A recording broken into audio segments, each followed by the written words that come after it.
Right, so as you can see, I've transferred all the material we worked on last year into this bin, and that's what we're going to do now.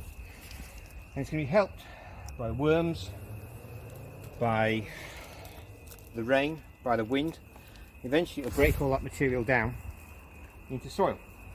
So we've got a new bin here. Now, this one we're going to have some time to work on, so we're going to build it, in a structured way. Now, there's different ingredients that go into compost. There's water, there's air, but there's also the food. And the food can be broken down into different ingredients.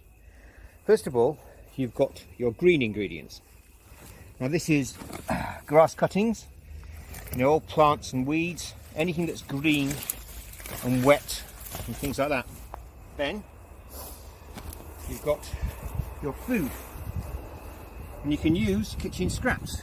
Now if you're using an open composting system like this, I wouldn't recommend you put too many kitchen scraps in there, but what's in there is an old banana, some tea bags, bits of grapes, coffee, tea, that sort of thing.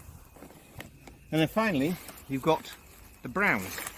Now the browns are twigs and branches, leaves, but also cardboard and paper. Now you need a mixture of browns and greens.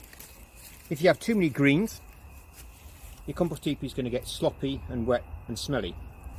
If you've got too many browns, it's going to get dry and you won't compost. So you've got to mix them both. Now the way I usually do composting, or the way I put compost together, is that I make it a bit like lasagna. So you have different layers.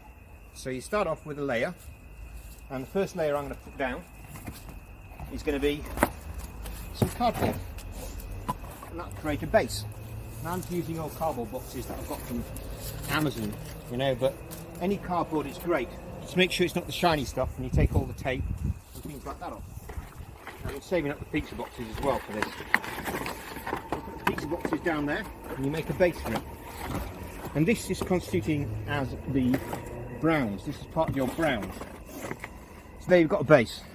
The next thing you do, get a nice handful of your brown structural material. Now the reason for this material is that it creates structure, and it builds the compost heap up. So air can get inside it, so insects can get inside it, and you can start breaking down the other material. So you've got to have a good collection of brown, and just make sure you sprinkle that all over. Take your leaves, and old twigs. So you've got a base.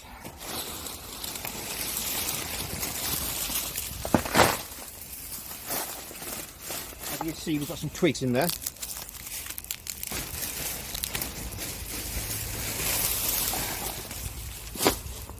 Give it a covering, give it a bit of trample, make sure it's nice and down, and break it up a bit more. I'm going to put the greens on in a minute, so you can come back when I've done that. You can even use sort of waste paper, so if you're trying to get rid of all those sticks, just use them to make sure they're nicely spread out. As you can see, there's some food waste on there. You've got the paper. We're going to start putting our green waste on. And you don't want to be having too much of a thick pile of green waste. You don't want it to get off body. So make sure it's nicely spread out.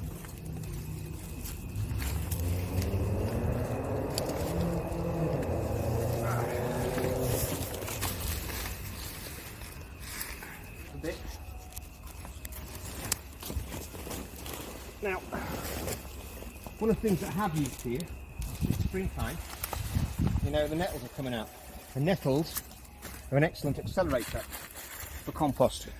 So if you can get hold of nettles, add them to your pile, and there you go.